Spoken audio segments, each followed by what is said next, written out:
Hello friends, study with BS classes में आपका बहुत बहुत स्वागत है। आज से हम जियोग्राफी सब्जेक्ट स्टार्ट कर रहे हैं।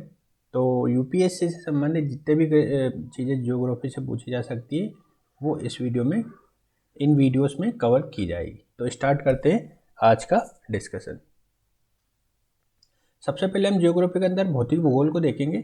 भौतिक भूगोल के अंतर्गत भू आकृति विज्ञान आता है पहला।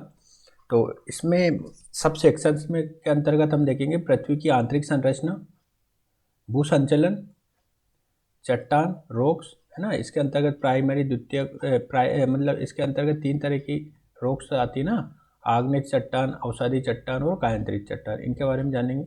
प्लेट विवर्तनिक सिद्धांत क्या होता है इसके बारे में जानेंगे। फिर देखेंगे हम भूकंप, ज्वालामुखीयता, पर्वत रचना, सुनामी, ये सब क्या होती है इनके बारे में जानेंगे। फिर देखेंगे हम महाद्वीपीय विस्थापन सिद्धांत और सागर नितल प्रसरण सिद्धांत, इसको जानेंगे। नेक्स्ट हमारा रहेगा महाद्वीपीय नितल उच्चावच और लास्ट में रहेगा भूगर्भीय समय मापक्रम, जियोलॉजिकल टाइम स्केल, है ना। तो स्टार्ट करते हैं आज का डिस्कशन, है ना। पृथ्वी की आंतरिक संरचना से स्टार्ट कर रहे हैं।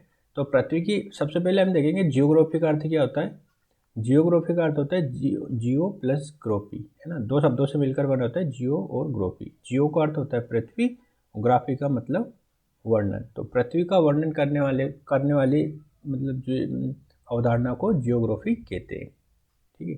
अगर पृथ्वी का हम होलिस्टिक रूप से देखें तो इसमें तीन तरह से अध्ययन किया जा सकता है। एक तो पृथ्वी की सतह का अध्ययन, और पृथ्वी के ऊपर, जैसे ये पृथ्वी है मान लो, ठीक है। तो एक तो इसकी सतह का अध्ययन ये, और एक इसके वायुमंडल, है ना, ये वायुमंडल जो इसके बाहर हम वायुमंडल को देख पाते हैं वो, और आंतरिक परतें जो इसके इनर अंदर जो चीज़ें हैं, है ना, पृथ्वी के अंदर। ये तीन तरह से हम अध्ययन कर सकते हैं, है ना।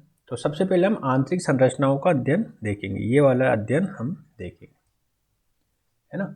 अब भूआकृति संबंधित कुछ चीज़ें हैं वो मैं बता देता हूँ। जैसे पर्वत क्या होता है, पठार क्या होता है, मैदान क्या होता है। पर्वत क्या होता है, सिंपल सी बात है, पृथ्वी की सतह से प्राकृतिक रूप से ऊंचा उठा हुआ हिस्सा जिसमें तीव्र ढलान होती, वो क्या कहलाता है, पर्वत। पठार क्या कहलाता है, ये एक समतल ऊंचा स्थल रूप होता है और इसका ढलान पर्वत की अपेक्षा कम होता है ना। जितना तीव्र ढलान पर्वत का होता है उससे कम क्या होता है, पठार होता है। और मैदान एक समतल स्थल रूप होता है ना। इसमें ढलान ना के बराबर होता है ना। और मैक्सिमम लोगों का अधिवास मैदानों में ही होता है, मैदानी क्षेत्रों में, है ना। यहाँ स्थितियाँ रहने योग्य कम पाई जाती है, पर्वत में तो काफ़ी कम पाई जाती है, पठार में भी कम पाई जाती है मैदान की अपेक्षा। देखिए एक वीडियो में बताता हूँ।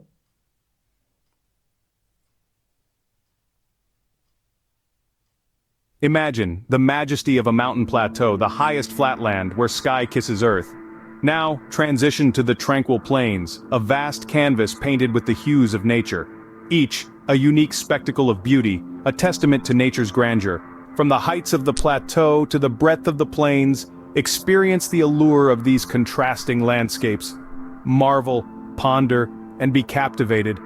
Breathe in the essence of our world, one terrain at a time.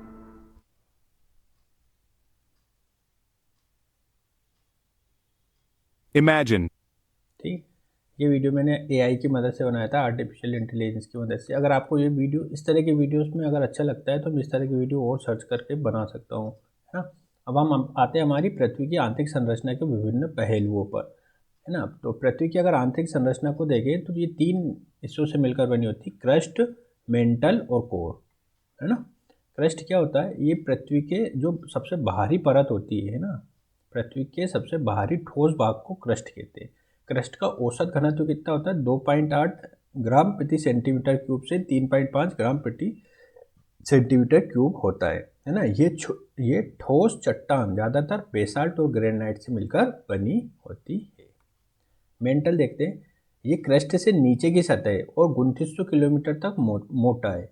इसमें गर्म, घने और लौह एवं मैग्नीशियम युक्त चट्टान शामिल होती है ना, क्रस्ट मेंटल। और कोर क्या होता है, ये सबसे सीवारी कोर, ये सबसे आंतरिक, पृथ्वी के सबसे आंतरिक केंद्र होता है और ये दो भागों में होता है। एक तो बाहरी कोर होता है और एक आंतरिक क्रोड होता है। बाहरी क्रोड निकल और लोहा रहता है, जब और बाहरी कोर निकिल, लोहा और पिघली हुई चट्टान से बना होता है ना। जैसे देखो ये पृथ्वी है ना।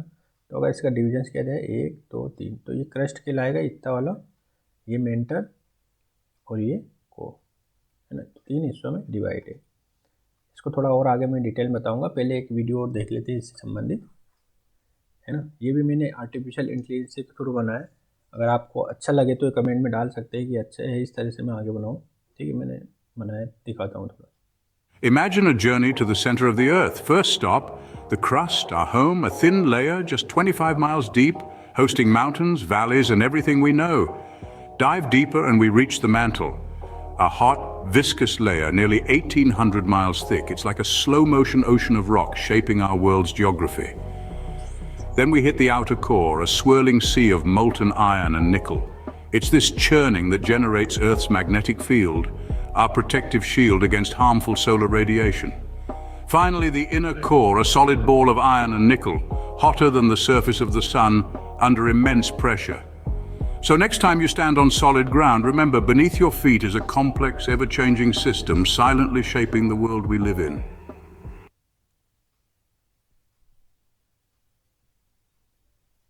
Imagine a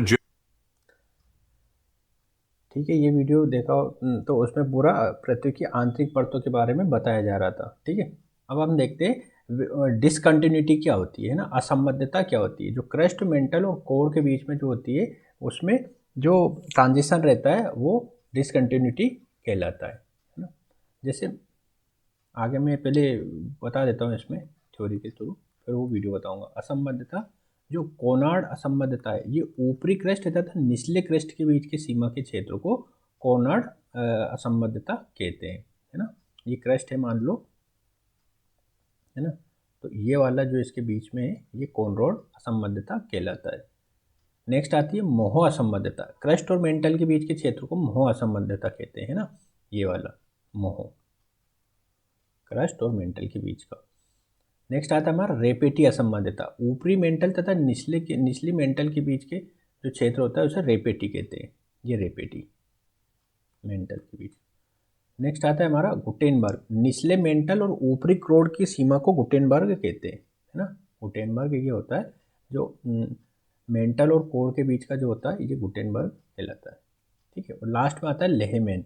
लेहमैन क्या होता है, बाह्य कोर तथा आंतरिक कोर के मध्य को लेहमैन असंबद्धता कहते हैं। ये वाली लेहमैन असंबद्धता होती है। ठीक है, अब देखेंगे हम स्थल मंडल क्या होता है। स्थल मंडल जो क्रस्ट और ऊपरी मेंटल के हिस्से से मिलकर स्थल मंडल बना होता है ना। क्रस्ट और मेंटल का ऊपरी हिस्सा मिलकर स्थल मंडल बनाते हैं। दुर्बल मंडल क्या होता है, एस्थेनोस्फीयर। दुर्बल मंडल स्थल मंडल के मेंटल के नीचे सघन कमजोर परत है। दुर्बल मंडल का तापमान और ताप और दाब इतना अधिक होता है कि चट्टानें नरम हो जाती है और आंशिक रूप से पिघल जाती है या अर्ध पिघली अवस्था में होती है। मतलब एस्थेनोस्फीयर में पिघली हुई अवस्था में चट्टानें पाई जाती है। ठीक है, तो आज का ये डिस्कशन यहीं पे समाप्त करते हैं। अगले वाले डिस्कशन में हम जो मैंने शुरुआत में आपको जो सब्जेक्ट के प्रमुख बिंदु बताए थे उससे आगे के बारे में डिस्कस करेंगे। तो वीडियो देखने के लिए बहुत बहुत धन्यवाद। नमस्कार।